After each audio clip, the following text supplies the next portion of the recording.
Salve, salve, galerinha. Tamo de volta na área aí. Como eu tinha falado nas questões anteriores, mais uma questãozinha aí para ser resolvida. Porém, eu disse na resolução da questão de número 7 que a questão 10 talvez fosse a questão mais difícil da prova e não é. Essa aqui é a questão mais difícil da prova. A questão número 9. Por que ela é mais difícil na prova? Porque ela engloba conhecimento específico de conectivos. Conjunções. Se você não lembra de conectivos, de conjunções, então faça uma revisão rápida, aquela revisão tranquila na sua gramática, para que você possa acompanhar a resolução comigo aqui. Então, pausa o vídeo aí se for o caso, dá uma lidinha lá em conectivos e depois volta para essa resolução. Aqui, moçada, vamos ler o que a questão pede pra gente. Ela fala assim, ó, na frase, tranquilizei-a como pude. A palavra sublinhada assume a função de conjunção subordinativa. Então, primeiramente, vamos aqui destacar alguns elementos propícios para nós. Primeiro, ele diz que a palavra destacada, essa conjunção específica que ele trata aqui, exerce a função de uma conjunção subordinativa. Então é o primeiro detalhe que nós vemos aí. Quem são as conjunções subordinativas? Você lembra? Eu lembro. Vamos junto comigo, ó. Causal, consecutiva, comparativa, conformativa, condicional e concessiva. Final, proporcional, temporal. Essas que eu falei são as conjunções subordinativas adverbiais. Existe também a conjunção subordinativa integrante, ou as conjunções subordinativas integrantes Q e C. As conjunções subordinativas integrantes Q e C introduzem oração subordinada substantiva, enquanto as demais que eu recitei aí introduzem as adverbiais. Então, só para a gente lembrar esse processinho mnemônico aí, ó. 6 casais ficam. E agora eu vou trocar aqui a corzinha só para a gente poder destacar as integrantes. Pelados totalmente. Oh, professor, que indecência! Não, calma. É que o pessoal gosta de uma sacanagemzinha para gravar as coisas, né? Então, esses 6 casais ficam pelados totalmente representam para nós as conjunções subordinativas em sua totalidade. As que estão destacadas em vermelho são as conjunções subordinativas adverbiais. Como eu falei, causal, consecutiva, comparativa, conformativa, condicional e concessiva. É o primeiro 6C que você está vendo ali. F de final, P de proporcional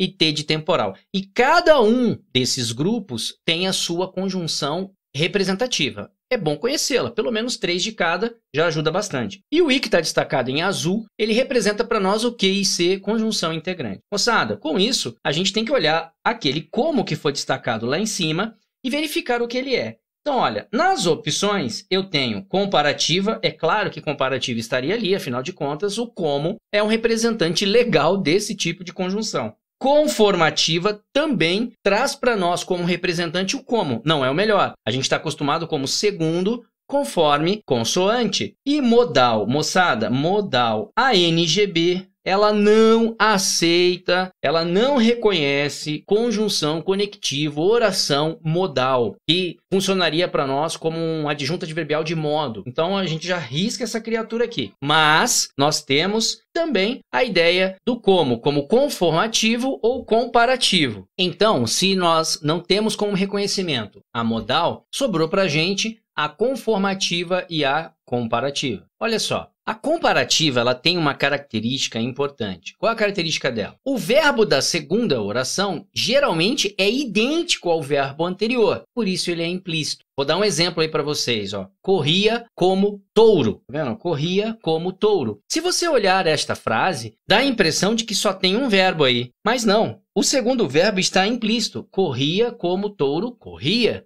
Ou seja, é uma comparação entre duas ações. A ação é de correr para um e de correr para o outro. Então, eu tenho duas ações representadas pelo mesmo verbo entre dois seres. Isso é comparação. Se a gente trouxer à tona isso para o exemplo dado acima, não tem como você dizer que ela é comparativa. Veja, tranquilizei-a como pude tranquilizá-la, como pude Não tem nem como eu montar essa frase tentando trazer à tona a ideia de uma comparação. Então, a comparativa para nós também não serve. Agora, olha só. Tranquilizei-a conforme pude. Segundo, pude, tranquilizei-a. Consoante, pude, tranquilizei-a.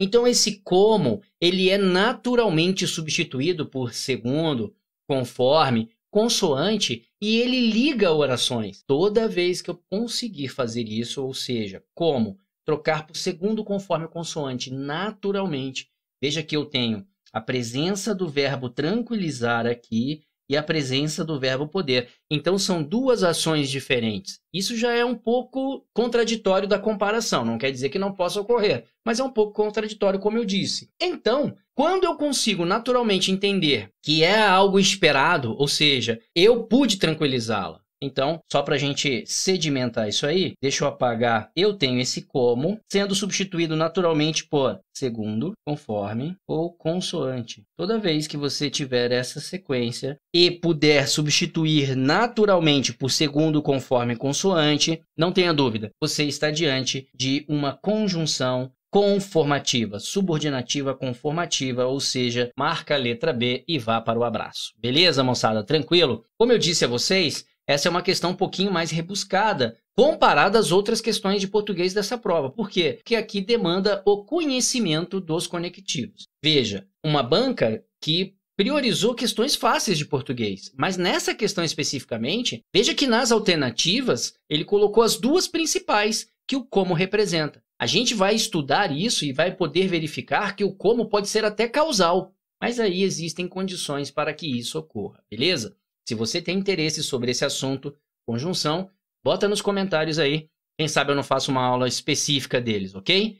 Moçada, aproveitando o ensejo, eu já vou direto para a questão de número 10, tá bom? Como eu disse a vocês, algumas questões dessa prova são muito dinâmicas, então vamos direto aqui para a questão de número 10. Olha, observa comigo aí, ó. Aproveitando aí essa resolução como um todo, a questão número 10 é emprego imediato de iniciais maiúsculas e minúsculas, moçada. Aqui é decoreba. Ou você sabe quando emprega as iniciais maiúsculas ou minúsculas, ou você vai errar a questão. Nesse caso, eu já vou aqui entender esse contexto. Vamos lá, ó. De acordo com as normas ortográficas da língua portuguesa, mais uma vez aquela dicasinha marota, não se emprega letra inicial maiúscula. Onde está errado o emprego de letra inicial maiúscula? Está errado na letra A. Moçada, aqui é emprego imediato, como eu disse. A regra é bem clara. Veja, iniciais minúsculas. Onde eu vou usar as iniciais minúsculas?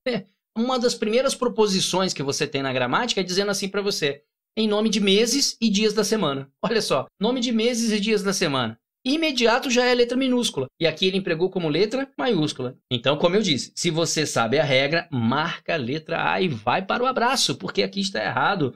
Aqui deveria ser um janeirinho com letra minúscula e um dominguinho com letra minúscula aqui para você também. Agora veja, nomes de acidentes geográficos e os relativos a entidades astronômicas. Letra maiúscula, ok? Lagoa dos Patos, Via Láctea, perfeito. Nomes de fatos históricos, Idade Média, 7 de setembro, perfeito. E a última ali, impossível, né? Todas as alternativas anteriores já arrisca. Mais uma questão aí, natimorta, ou seja, já nasceu morta. Por quê? Basta conhecer a regra, a questão está morta. Moçada, com isso, eu encerro esse ciclo aqui da Publiconsult, realizado agora em 27 de outubro de 2019. Nós já estamos em 2020, moçada. E claro, né? Agradeço imensamente aí a todos que vêm assistindo a essas aulas, vem colaborando com a gente aí, colocando aquele joinha maroto, compartilhando esses vídeos. Isso só faz crescer o canal. E esse canal tem o intuito de ajudá-lo. Então, fico muito feliz para aqueles que aqui adentram, se inscrevem. Isso nos ajuda bastante. Moçada, espero ter podido ajudá-los. Fiquei muito feliz também com a presença aí do professor Biondi,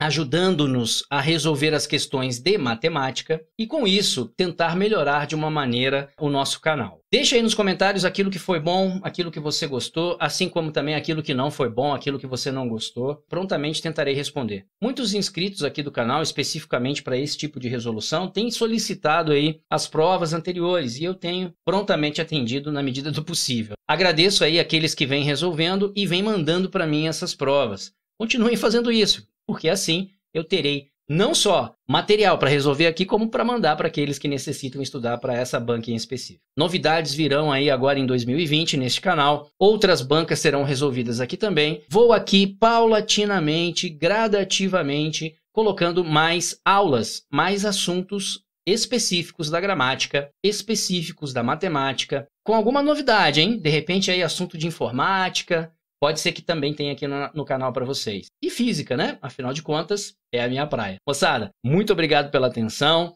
Deus abençoe vocês E é claro, me despeço dizendo: aluno que fica parado não obtém sucesso. Forte abraço, fiquem com Deus.